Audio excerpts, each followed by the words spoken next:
Le Mazurier in the newsroom. The Islamist protests outside U.S. embassies in the post-Arab Spring capitals, the killing of the U.S. ambassador in Libya, these are not just tests for Washington and Barack Obama. For the first time since the Muslim Brotherhood swept the elections in Egypt, police in Cairo have been clashing with hardline Islamist sympathizers. It's the third day of protests since the September 11th incident outside the U.S. Embassy in Cairo, where the U.S. flag got taken down. Now, on his first trip to Europe since his election, the Brotherhood-backed President Mohamed Morsi condemning Tuesday's run on the embassy and the killing of the ambassador to Libya. He's done it while securing $1 billion in aid and assistance from Egypt's #1 trading partner, the EU.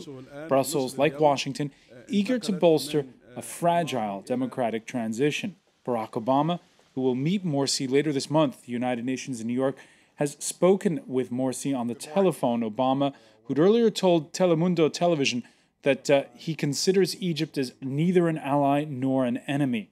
Between hardliners at home and donors abroad, how is Egypt's president doing? Today in the France 24 debate, it's all eyes on Morsi. And joining us from Cairo, reporter Belle True, who's been out there reporting today. Thank you for being with us. Also with us from London, Exeter University's Omar Ashour, who's also with the Brookings Institute. Welcome back to the debate. Let's welcome back as well Adel Goundi, president of Coptic Solidarity. Thank you for being with us. And she's an Egyptian-American. Sharon Foti teaches law at Paris's La Sorbonne University. Thank you for being with us. The France 24 debate, where your comments, your reactions, your questions are always welcome on Facebook. And on Twitter, you can find us at FrancoisF24. Let's begin in Cairo with Belle True. You've just been outside covering those protests this Thursday. Who's out there, and how many of them are there today? It's been 2 days now. Hundreds of protesters at the moment, and they're a different crowd to what initially started on Tuesday, which was a very Islamic group, with groups such as the Salafist Call, which is an ultra-conservative Muslim group, joining in the protests outside the US Embassy. This morning, when the clashes broke out, and as they've continued today, we're seeing a much younger group that the Middle East news agency claimed were the ultras, the ultra-hardcore football fans. So it's a different crowd with different grievances, actually. Different crowds mixed together, or has one crowd replaced the other? Well, I mean, I've been there all day, and yes, you can see the sort of traditional Islamic dress. You can see some people who you could perceive to be as more conservative, but the majority of the people on the front line are young male youth. Probably in their 20s, who don't appear to have so much sort of an Islamic agenda. A lot of the chants that are being said, for example, are against the actual police and the police crackdown on the protest as they've been dealing with it since early this morning. So what you're saying, Belle, if I understand correctly, is that today what we're seeing is, well, young people who are out there to mix it up a bit rather than people with a hardline Islamist agenda. I mean, definitely things have changed. I mean, when you look at Tuesday protests, for example, the chants were, for example, we are all Osama bin Laden. I mean, that wasn't, the resounding chant, but that was said. People actually managed to breach the US mission walls, take down the flag, and erect an Islamic flag.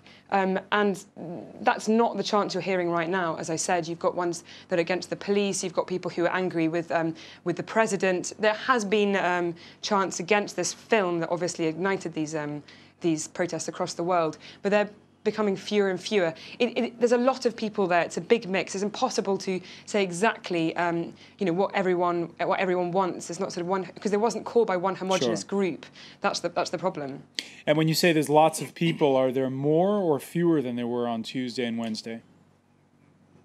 And there are fewer. Tuesday we saw, and Wednesday we saw, early Wednesday, and we saw sort of thousands, possibly around about 3,000 was the estimate.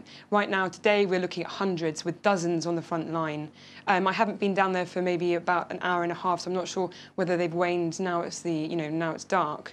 But definitely, this is a smaller group, and mostly onlookers, actually, people in Tahrir Square, inquisitive to what's going on. Omar Ashour in London, what conclusions do you draw from what Belle True was describing? No, it's like Bell said, it's a mixed crowd. You had the organized groups of Salafis, the Noor Party, for example, and the construction and development. And those, when things escalated the day before yesterday, they pulled their supporters back. And when they saw some of the protesters climbing the wall of the embassy, and thought that things will escalate out of hands. But also you have others who, like the ultras, for example, the football fans, who see this as, on one hand, an insult to the Prophet of Islam, the Prophet Muhammad, but at the same time see this also as when they saw the clashes and the arrests happened, this is a part of police repression. This reminded them of police repression. And the things that, the two things that really mobilize some of the youth activists in Egypt is, one, when there is a bloodshed caused by the police, and two, when is a religious symbol insulted. And in this particular incident, we have both cases: the bloodshed, or the limited crackdown. And Omar, this is the first time since Mohamed Morsi became president where we're seeing tear gas in the streets of Cairo. Yes, that's true. And this is this will reflect quite significantly on his stance on that issue. As you saw, the statements condemned the attack in Benghazi on the U.S. consulate, but also said that condemned the movie and its producers and its disseminators. That this is a message. The condemnation of the movie is sent domestically, in particular, because we saw a crackdown in Sinai, particularly on armed Islamists in the aftermath of the killing of the 16 border guards, Egyptian border guards, under President Morsi. And then we saw another crackdown in Cairo on protesters who were partly Islamist on an issue that is very sensitive Islamically, and also under President Mohamed Morsi. And that's a president who won his seat by Islamist vote, and he wants to keep that Islamist coalition intact. So that's why he's very careful not to send the right message domestically, and to make sure that Islamist vote does not get divided, and the Salafi support and the other kind of Islamist support does not get withdrawn or go against him. All right, so that's an important point. A quarter of Egyptian voters who picked the more hardline Salafists. Now, getting that message across has been the source of the butt of criticism over the past couple of days. Lots of criticism from the West over what they perceived in the West as a tardy response from the Egyptian president to both the storming of the U.S. embassy in Cairo and the killing of the U.S. ambassador in Libya. Tuesday, Egypt's presidency condemning that obscure satire movie out of California that sparked the rioting. Wednesday, it released an official statement, and it was Thursday, today, before the president spoke before the cameras. We do not accept this kind of action. We refuse to accept violence against embassies and consulates, or even murders, because of this film. We want to work hand in hand with the rest of the world. That's what we are doing with the European people and the American administration and other countries in order to prevent such events in the future. Shireen Fati, should Mohamed Morsi have spoken sooner? Well, I think what this illustrates is that there are two kind of hard places between which Morsi is. On the one hand, as mentioned by the former speaker, we have Morsi trying to consolidate his power base. We have only 50% of the population, and of course 25% of that being Salafis, who actually voted for Morsi. So he doesn't necessarily have the full support of the population. You also have many people who supported him initially that are now regretting their support for him. So he's trying to, on the one hand, consolidate his power base, making sure that he has some element of control over the rest of the country. On the other hand, his policies seem to be, if not very closely similar, exactly identical to those of Mubarak. So the frustration that we're seeing in the streets is frustration not only about the external events that are going on, but about foreign policy in the region, the reaction of Egypt to various events, including Syria, including Iraq, including what happened previously in Libya, and the lack of action on the part of the Egyptian government to address things that were brought up during the revolution, during the uprisings. So there's an immense frustration of the Egyptian people, and I think that's what you're seeing reflected. Although perhaps it has taken a religious guise at the forefront of this, is really in the background of this is really a kind of political frustration that's occurring. Adel Gundi, do you agree?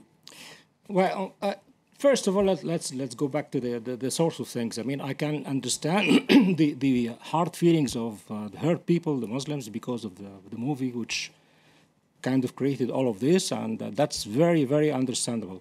Demonstration, expression is also is understandable, but how and against whom? The amount of violence we've seen is incredibly high for the event, and also directed against whom? There's a kind of dichotomy of values in the West. All ideas, including religions and creeds and so on, can be criticized and even ridiculed. People are not. You cannot, call for attacking people. In our part of the world, it's exactly the opposite.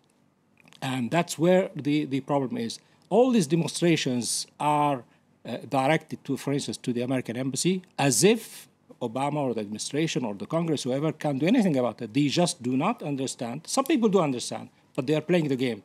Some other people do not understand that, it's not like in our country. You cannot shut mouths. So this is,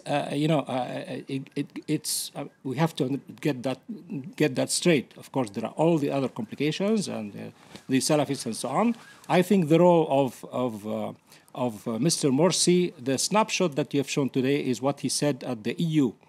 Just before he leaves Cairo, he said exactly the opposite, and he was agitating the population, saying this kind of thing against our prophet is not acceptable, and by word or act will do everything it takes to shut up these kind of things and act against them. So if a very agitating, message. He was not acting as a statesman, or reasonable. Let's calm down. Let's like what he said that in so Brussels. different messages before different crowds. Exactly is an accusation that sort of came up subtly on Twitter earlier in the day. The Muslim Brotherhood offering its condolences and posting them to the U.S. Embassy, saying, we're relieved that none of the U.S. Embassy Cairo's staff were harmed and hope U.S.-Egyptian relations will sustain turbulence of Tuesday's events. That message of goodwill, though, met with a dose of irony by the account of the U.S. Embassy in Cairo. Thanks. By the way, have you checked on your own Arabic feeds?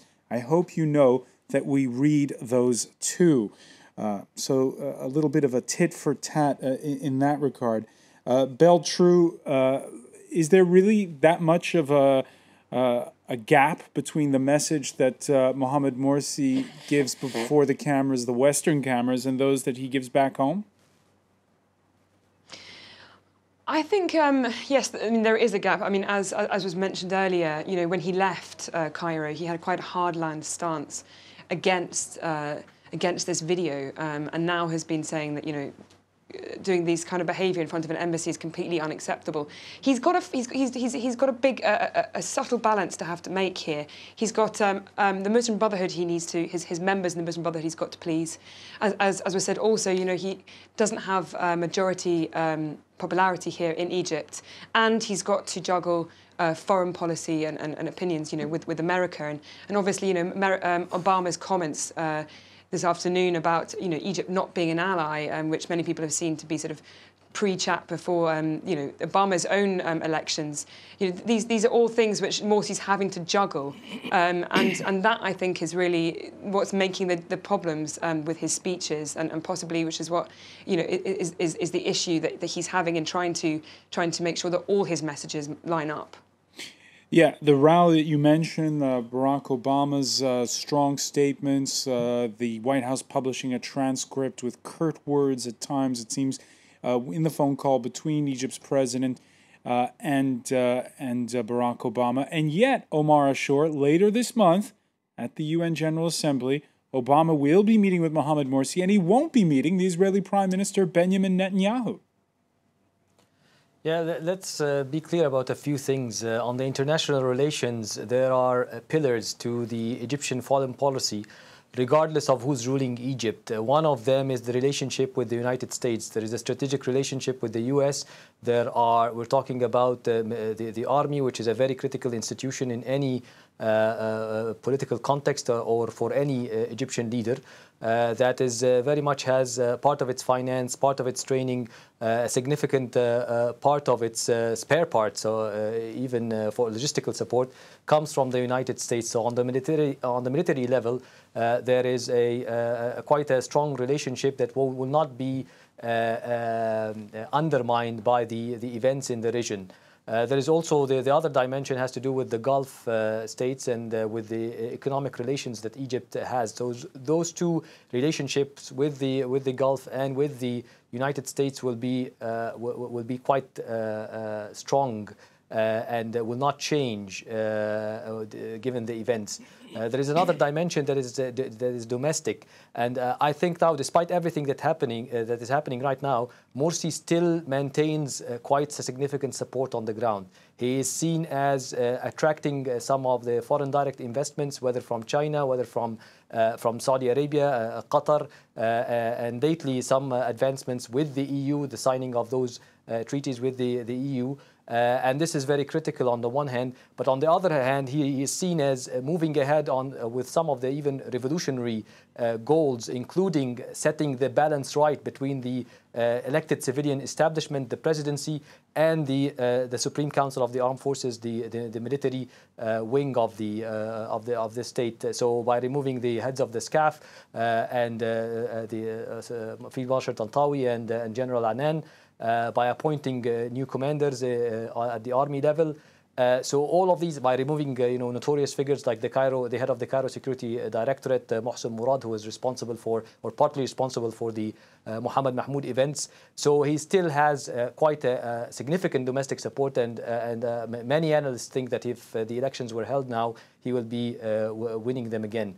This could change in a matter of months, it could change in a matter of years. We will see what happens after the writing of the constitution. But there is very critical pillars or determinants of his foreign policy and for his domestic policies, and both of them are affected by the U.S., the Gulf, the economy, and the civil-military relations. All right, so Morsi, for many of those analysts, making all the right moves up to now. When it comes to those domestic and foreign policy issues, in part two, we're going to see what happens going forward. Remember, this crisis is not over. It's the France 24 debate.